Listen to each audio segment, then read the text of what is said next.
भारत की भूमि ने अनेकों विदेशी आक्रमणों का दंश झेला है, लेकिन 200 साल पहले खोजा गया आर्य आक्रमण अन्य सभी से एकदम भिन्न है।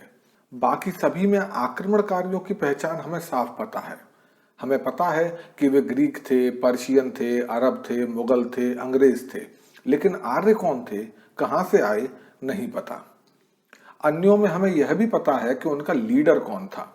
जैसे अलेक्जेंडर ग्रीक आक्रमण का लीडर था, मोहम्मद बिन कासिम अरब आक्रमण का, बाबर मुगल आक्रमण का। हमें रॉबर्ट क्लाइव और अल्फोंस डुप्ले के बारे में भी पता है, लेकिन आर्य आक्रमण का लीडर कौन था, नहीं पता।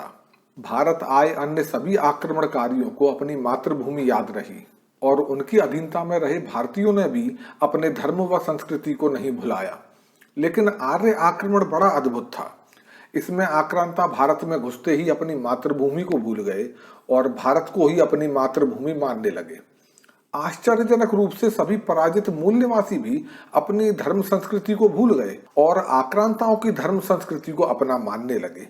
ऐसी अद्भुत भूल भुलैया घटना विश्व में संभवतः कभी नहीं घटी होगी। अन्य आक्रमणकारियों ने अपने दस्तावेजों में, कथा कहानियों में अपनी विजय गाथा को दर्ज किया, लेकिन आर्यों ने ऐसा कोई भी विवरण कभी दर्ज नहीं किया। अन्य आक्रमणों की टीस को भारतीयों ने अपने दस्तावेजों में, कथा कहानियों में, परंपराओं में याद रखा, लेकिन बड़ी अजीब बात है कि आर्य आक्रमण की कोई भी याद भारतीयों ने नहीं संजोई। यह एक ऐसा अद्भुत आक्रमण है जो आक्रमणकारी को याद नहीं, पीड़ित को याद नहीं, बस कुछ विद्वानों को अचानक इसका पता चल गया, और वो भी हजारों साल बाद। सामान्य सी अक्ल रखने वाला भी पूछेगा कि आखिर ऐसा क्या मिल गया था जिससे इस आक्रमण के बारे में अचानक से पता चल गया। क्या भारत से बाहर ऐसा कोई इलाका मिल गया था जहां से आर्य आए थे? नहीं।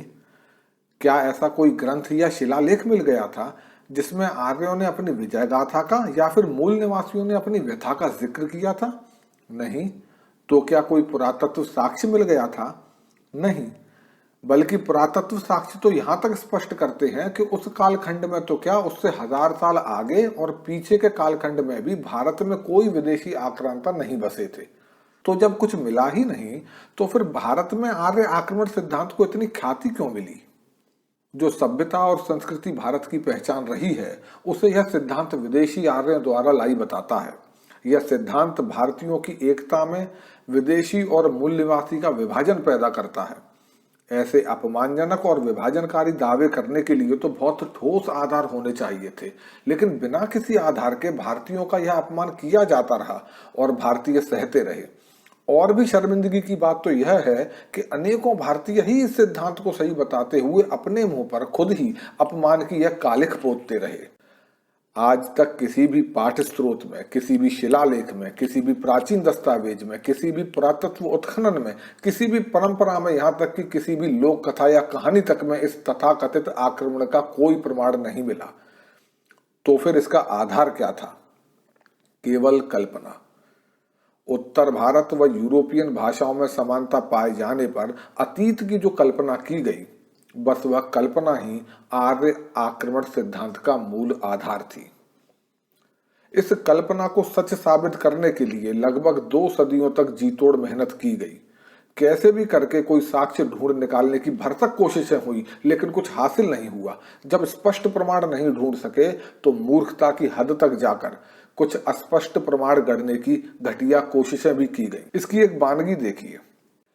पूरे ऋग्वेद में अनस शब्द बस एक बार आया है, जहां शत्रु को अनस कहकर संबोधित किया गया। मैक्स मूलर के अनुसार अनस का अर्थ बिना नाक वाला हो सकता है, और शायद यहाँ के लोगों की नाक चपटी होती थी, उन्हीं को लंबी नाक वाले विदेशी आर्यों ने अनस कहा होगा। ऋग्वेद में एक बार आए इस शब्द पर शायद और अनुमानों के भूते 2 नस्लों की लड़ाई की कहानी गढ़ ली गई। मैक्स मूलर कभी भारत नहीं आए थे, शायद इसलिए संस्कृत का पूरा ज्ञान नहीं कर पाए होंगे, क्योंकि संस्कृत के विद्वानों के अनुसार अनस उनके लिए इस्तेमाल होता है जो स्पष्ट भाषा नहीं बोल पाते। मैक्स मूलर से 500 साल पहले सायणाचार्य ने भी अनस का यही अर्थ बताया था। डॉक्टर अंबेडकर ने भी अनस का यही अर्थ माना, लेकिन कुछ लोगों को बस मैक्स मूलर ही दिख रहे थे। यानी जर्मनी का विद्वान जो कभी भारत आया तक नहीं, वह भारतीयों को ही उनकी मातृभाषा सिखा रहा था। ऐसी ही घटिया कोशिशों की एक और वानगी देखिए। वेदों में इंद्र को नरजीत और पुरंधर कहकर संबोधित किया गया है। नरजीत का अर्थ है नरों को जीतने वाला और पुरंधर का अर्थ है किलों को नष्ट कर देने वाला। इनके आधार पर कहा गया कि आर्य आक्रांताओं ने भारत के मूल निवासियों के किले नष्ट कर दिए होंगे और यहाँ के लोगों को जीतकर उन्हें गुलाम बना लिया होगा। इसलिए उन्होंने अपने देवता को पुरंधर और नरजीत कहकर संबोधित किया। यानी यह विद्वान इतने कलाकार हैं कि मात्र 2 संबोधनों में यह अपनी दिव्य दृष्टि से 2 भिन्न नस्लों को, उनकी लड़ाई को और गुलाम तक बना लेने की घटिया घटनाओं को देख लेते हैं।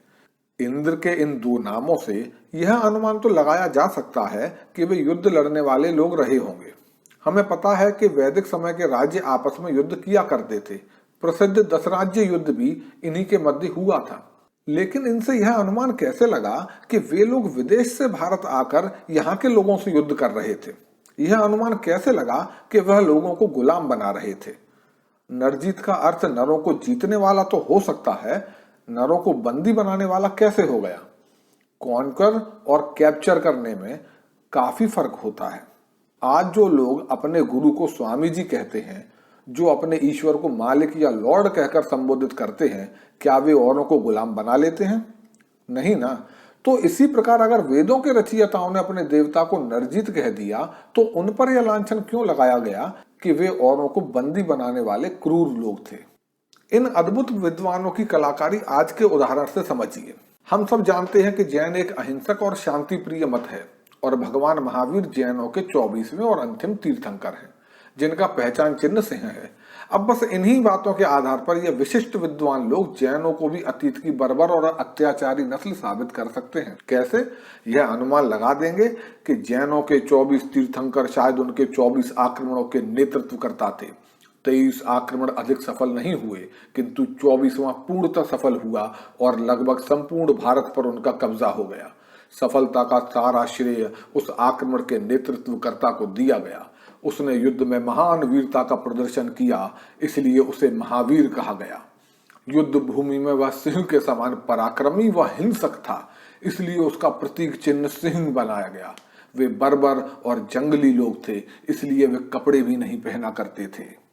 जैसे यह अनुमान आपको बेहुदा और बेतुका लगा, वैसे ही बेहुदे अनुमान आर्य आक्रमण सिद्धांत में लगाए जा रहे थे। लेकिन समय के साथ यह सभी प्रयास भी निरर्थक साबित होते गए और इनके विरुद्ध अनेकों प्रमाण सामने आने लगे।